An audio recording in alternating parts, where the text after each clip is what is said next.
بسم الله الرحمن الرحيم ولقد نصركم الله ببدر وأنتم أذلة فاتقوا الله لعلكم تشكرون صدق الله العظيم.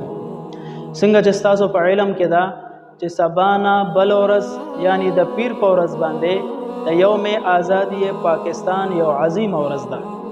د اسلامی تاریخ په اعتبار سره 1366 هجری په 28 رمضان باندې د جمعې په ورځ په مطابق 14 اگست سن 1947 کې الله جل شانه یو عظیم ملک یو عظیم ریاست مسلمانانو ته نصیب کړو. او دک ورځ په حقیقت کې د شکر ورځ ده چې تمام امت مسلمه په دک ورځ باندې الله په حضور کې سر په سجده باندې کېدي او د الله جل شانه شکریا ادا کړي او د ملک پاکستان د قیام د پاره دعاګانو کې عبادتو کې. په دې موقع باندې دوه خبرې ضروری دي. یو دا چې ملک پاکستان په وجود کې څنګه رالو. دویمه خبره ده چې د عام مسلمانانو سره سره د علماء کرامو د علماء دیوبند کردار سو په آزادی پاکستان کې په پوره بر صغیر باندې د مسلمانانو 1000 سال حکومت تیر شوی دی چې دې ته مغلیه سلطنت ویل. خو د دې سلطنت نه برطانیې ته ډېر تکلیف د برطانیې دا غرض وو چې څنګه به دا سلطنت ختم شي.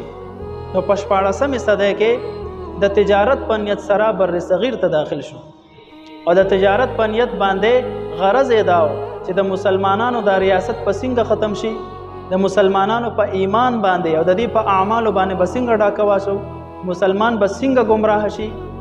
نو به د خپلو مقاصدو کې په 18مه صدۍ ته نږدې دوی به د خپلو مقاصدو کې کامیاب شو او د مسلمان چې کم ریاست وا ختم شو، اختتام پذیر شو او انګریز ته مکمل تسلط په بر صغیر باندې حاصل شو. چې کله تسلط حاصل شو مسلمانانو ته تکلیفونه ورکول د دې شعار دی، همیشه داسې کړي تاریخ گواه دی. نو تکلیفونه ورکول یې شروع کړل.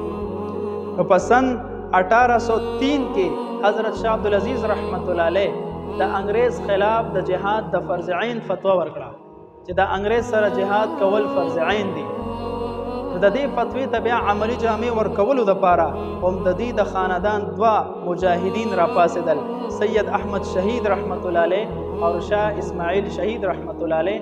سره د نورو مسلمانانو د انګریز خلاف جهاد شروع او د جهادي دا سلسله د 10 کالو پورې جاری وه چې په ډیرو محاذاتو کې انګریز ته شکست ورکړو او انګریز دې ته تیار کو چې په بر صغیر کې پاتې کېدل د هغوی دپاره مشکل شو.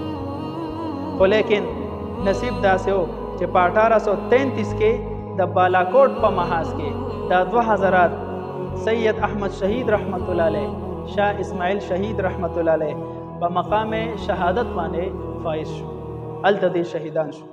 خو لیکن د دې روحاني جانشین موجود شو.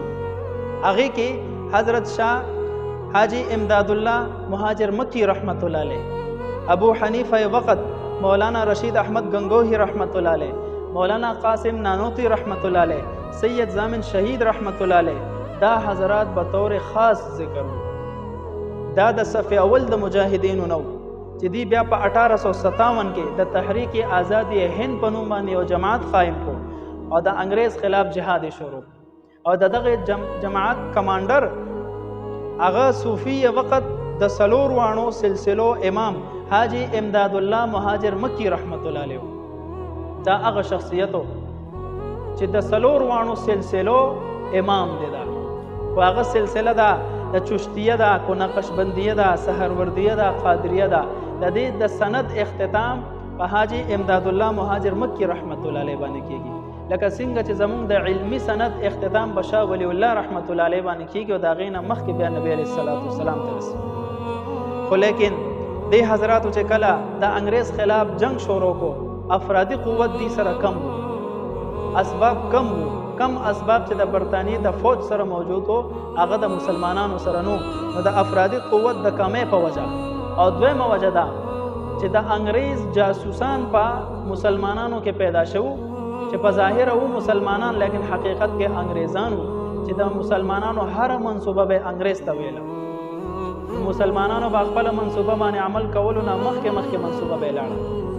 نو د دې دوه وجو باندې د مسلمانانو ته ظاهرا شکست شو او جاني مالی نقصان ډیر زیات شو. تاریخ گواه دی چې امت مسلمه ته د دشمن نه زیات نقصان چې رسول دی هغه د مسلمانۍ په جامه کې غدارانو رسولی دی. نو په دغه وخت کې غدار په وجه باندې دغه مسلمانانو ته جانی مالی ډیر نقصان او شکست وشو. د نبی علیه الصلاۃ والسلام 23 سال زندگی دا زمونږ او تاسو د پاره نمونه ده. په 13 سال مکی زندگی کې نبی علیه الصلاۃ والسلام افرادی قوت راجمع کړو. د دعوت والا زندگی وا افراد راجمع کړل. او چې کله مدینه منوره ته هجرت وکړو نو هلته د جهاد یو عظیم مرکز قائم کړو او په اکه ځای کې بیا د نبی علیه الصلاۃ والسلام باندې د جهاد حکم نازل شو. بیا د مدینه منورې نه به جماعتونه تلل او د کفارو سره به جنگ کولو او علاقې به فتح کولې. نو پهل نبی علیه الصلاۃ والسلام افرادی قوت راجمع کو هغې نه پس بیا په دشمن ورغلی دی نو فتح به ورته میلاوې ده. نو په دغه سنت باندې عمل کولو دپاره زمونږ اکابرین علماء دیوبند په سن 1866 کې د انګریز خلاف د دارالعلوم دیوبند بنیاد کېښود چې په دغه مدرسه کې اولنی شاګرد شیخ الهند مولانا محمود الحسن دیوبندی رحمت الله علیه.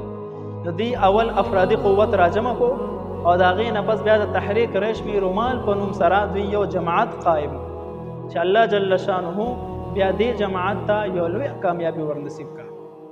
د دلی نه والا د افغانستان پورې د روس د ترکی پورې د سعودي عربیه پورې د ټولو خطو باندې د حضراتو 12 کمانډران مقرر کړل چې کله د انګریز خلاف جهاد شروع شي او فتح ملو شي دغه 12 کمانډران په دغه ځای باندې حاکمان وي.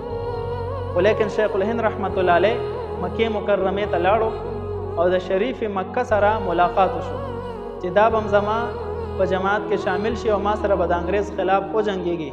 او د افسوس خبره ده چې هغه د انګریز کوټه وختو د انګریز جاسوس وختو. نو هغه ظالم د دغه علماو تمامه منصوبه انګریزانو ته بیان کړ. نو انګریز په ارض حجاز کې شیخ الهند رحمت الله علیه پسې فوج رولېږل او هغه گرفتار او د هغه ملګري حسین احمد مدني رحمت الله علیه دا ټول گرفتار کړ او دا مالټې په جزیره کې په قید کې واچول. نو په هغه وخت کې دا ټول علما لاړل جیل ته او د جیل په سختیانو کې دا وخت تېرول او بیا په شیخ الهند رحمت الله علیه باندې دننه څومره تکالیف په ورکول دا ځان له یو مستقل باب دی. علماء لیکلي دي تاریخ گواه دی چې کله دا وفات شو شیخ الهند رحمت الله علیه او غسل لپاره ته کپڑے اوښکل شوې نو د دې په جسم باندې داسې زخمونه او داسې داغونه موجود وو چې علماء لیکلي 4 ګوتې د دې په جسم کې ننوتې. دومره زخمونه دومره داغونه ورکړي او د ملک پاکستان د آزادۍ لپاره دوی خپل فتوا واپس وانه غستا. دی رستو نشو دا غې نه پس یا په 12 مارچ سن 1920 کې شیخ الهند رحمت الله علیه رها شو د جیل ولیکن عمر کم پاته او 30 نومبر سن 1920 کې بیا انتقال شو د دنیا نه رحلت فرمایلو. نن دا وی مزارات دا گواهی ورکړي چې دا انګریز خلاف د پاکستان د آزادۍ لپاره هغوی خپل جان مال اولاد ټول په نظرانه کې پیش کړ او تاریخ به دې باندې گواه دی. کله چې د انګریز خلاف بغاوت ونیول شو نو 80,000 علما صرف پانسی کړي شو. د دې نه علاوه څومره مسلمانان شهیدان کړي شو. نن سیکولر طبقه دک مجاهدین او دغه علما امت مسلمه ته د مجرم په شکل کې پیش کړي. دا صرف اور صرف د تاریخ ته اوراقونه سترګې پټول دي نور اسم نه دي. بیا وروستو اکابر علماء دیوبند خاموش کې نه ناستل د تحریک آزادی پاکستان په نوم باندې یو جماعت جوړ او بده کې بیا 2 عنوانو. یو عنوان د مسلم لیگ په نوم باندې او دویم عنوان د کانګرس په نوم باندې. مسلم لیگ کې د اکابر علماء دیوبند کې مولانا اشرف علی تانوی رحمت الله علیه، علامہ ظفر احمد عثمانی رحمت الله علیه، علامہ شبیر احمد عثمانی رحمت الله علیه، مفتی شفیع عثمانی رحمت الله علیه، احمد شاه نورانی رحمت الله علیه. دا لوی شخصیات او د دې رائے داوا چې دا بر صغیر د ازمکه د تقسیم شي او مسلمانانو ته د خپل خطه خپل ریاست ملو شي او هندوانو ته خپل خطه خپل ریاست ملو شي چې مسلمان خپه آزادۍ سره اذان کوي، عبادت کوي، شعائر د اسلام په خپل عمل کې راولي، ارکان د اسلام په خپل عمل کې راولي چې هیڅ څوک په روک ټوک نه کوي. دا یو خپل دلیل د دې. بل طرف ته کانګرس کې حضرت حسین احمد مدنی رحمت الله علیه چې د هغې یو سیاسي سوچ او سیاسي رای دا وه چې د بر صغیر دا ځمکه دې نه تقسیمېږي، هندوان او مسلمانان به یو ځای اوسېږي او په دې ځمکه باندې ټول په ټول حق د مسلمان دی، د هندو نه دی. لہذا د بر صغیر ځمکه تقسیمول دا د مسلمان تقسیمول دی، او مسلمان تقسیمول دا په اصل کې داسې چې د مسلمان طاقت نه تقسیمول دی چې دا دشمن ته د حملې کولو یو موقع ورکوي. په دې وجه باندې د هغوی رای دا وه چې دا پاکستان بر صغیر دی تقسیم نشي. د دې وجه نه په سوشل میډیا باندې د حسین احمد مدني رحمت الله علیه باره کې یو پروپیګنډه خورېږي چې دا د پاکستان د جوړولو مخالف و. داسې نه ده، تاریخ لیکلی دی چې هغه د پاکستان د جوړولو مخالف نو، د تقسیم هند د تقسیم مسلم مخالف و. خو چې کله بیا پاکستان په وجود کې رالو، پاکستان په وجود کې رالو، نو بیا د حسین احمد مدني رحمت الله علیه بیان موجود دی.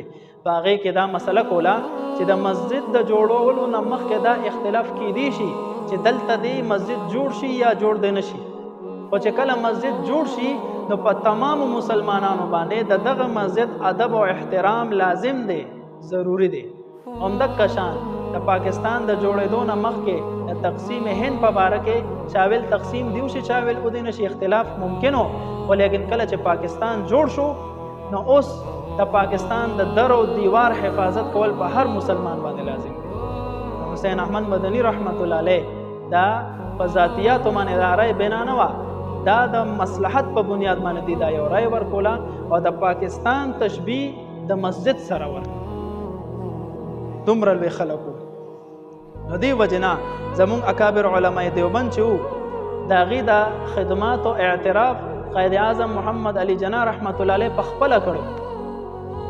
قائد اعظم رحمت الله علیه فرمایل چې کله اشرف علي تانوي رحمت الله علیه په مسلم لیگ کې د شمولیت اعلان وکړو، نو هغې فرمایل چې زما فخر دی په دې جماعت باندې چې په دې کې داسې یو عالم دی چې پوره بر صغیر خلق یو طرف ته کې او د تانوي رحمت الله علیه علم بل طرف ته کې، نو د حضرت تانوي صاحب رحمت الله علیه د علم به پې وزن شي. او دا قول هم د قائد اعظم رحمت الله علیه موجود دی. بې کو چېرته تانوي رحمت الله علیه او د ده ملګري ما سره په دې تحریک کې شریک نه وو، نو تحریک پاکستان به نو کامیاب شوی. نو زموږ د اکابرو د خدمات د پاکستان په آزادۍ کې قائد اعظم رحمت الله علیه هم اعتراف کړی. قائد اعظم رحمت الله علیه په خپل هم ډېر مخلص انسان. اشرف علي تانوي رحمت الله علیه حضرت شبیر علي تانوي رحمت الله علیه ته خط ورکړو چې دا لاړ شه قائد اعظم محمد علي جناح رحمت الله علیه ته دا یوسه. هغوی زه روان شوم، نو د تهجدو په دې ټایم کې زه د هغوی خواله ورسېدم چې ما وکتل قائد اعظم محمد علي جناح رحمت الله علیه سر په سجده باندې الله ته ایښی دی او جاړي او جاړي او جاړي چې سلام یې وګرځولو او د پاکستان د ازادۍ دپاره الله رب عزت ته جړل او دعاګانې کولو. دومره مخلص انسان. خو لیکن قوت او طاقت افرادي قوت و زمونږ د اکابرو سره قانون د قائد اعظم رحمت الله علیه سره، نو کله چې دا دواړه شریک شو الله رب العزت دا عظیم مملکت عظیم ریاست مسلمانانو ته نصیب. بیا چې کله په 14 اگست سن 1947 کې ملک پاکستان عظیم ریاست مسلمان ته ملو شو، په 15 اگست باندې پرچم کشایي وه، په پیل ځل باندې د پاکستان جنډه لهراول. قائد اعظم رحمت الله علیه او فرمایل چې اکابر علماء دیوبند راشي او هغې ته آمنے سامنے او فرمایل تاریخ لیکلی دی چې د دې پرچم کشایي مستحقین تاسو یې، ځکه د پاکستان په ازادۍ کې ستاسو ډېره لویه وینه توی شوې ده. لہذا مغربي جانب د پاکستان په مغربي جانب کې علامه شبیر احمد عثماني رحمت الله علیه پرچم کشایي کړې، او د پاکستان په مشرقي جانب کې په بنگال کې علامه ظفر احمد عثماني رحمت الله علیه پرچم کشایي کړې. دومره لوی اعزاز اکابر علماء دیوبند ته حاصل دی. باوجود د دې نه چې کله قائد اعظم رحمت الله علیه قریب الموت شو، وصیت یې وکړو چې زما جنازه هم شبیر احمد عثماني رحمت الله علیه پړاوي. د هغې د وصیت مطابق علامه شبیر احمد عثماني رحمت الله علیه رالو او د هغې جنازه یې پړاو. نو دونه قربانیانو سره الله رب العزت موږ ته دا ملک را نصیب کړی دی، د دې شکریا ادا کول پکار دی. د جنگ بدر په موقع باندې کله چې مسلمانانو ته فتح نصیب شوه، الله جل شانه آیاتونه نازل کړل. ولقد نصرکم الله ببدر وانتم اذله. الله رب العزت تاسو مدد وکړو اے مسلمانانو، حالانکه تاسو وې کمزورې او تاسو مدد یې وکړو. فاتقوا الله لعلکم تشکرون. دا الله نه ویریږئ او دا الله شکریا ادا کړئ. چې تاسو دا الله نه ویریږئ تاسو به شکر گزار شئ. نو موږ ته الله رب العزت ملک پاکستان را نصیب کړی دی، په دې باندې چې څومره شکریا ادا شي او عمره کوي. ولیکن دا خبره یاد ساتئ، شکریا د دې خبرې نوم نه دی چې په ګاډي باندې غټه جنډه ولګي او لاندې دې خو په ګړس کې ګانې لګوي، لاندې دې خپل زنانه روغ کې په بازارونو کې ګرځي او دا ماشومان او دا غټ او واړه ټول پونګي راغستي او آتش بازیانې کوي، پونګي وغي. دې ته ازادي نه وایي، دا ناشکری ده، دا ناقدری ده. شکر گزاري دا ده چې سر په سجده باندې الله ته کېږدي او دا الله شکریا ادا کړي چې یا الله په دغه ورځ باندې د انګریز د لعنتي قانون نه دا زموږ ملک پاکستان آزاد کو او موږ مسلمانانو ته حواله کړو. ان شاء الله زم نیت کوم، تاسو هم نیت وکړئ چې بهترین انداز سره د الله شکریا ادا کړو.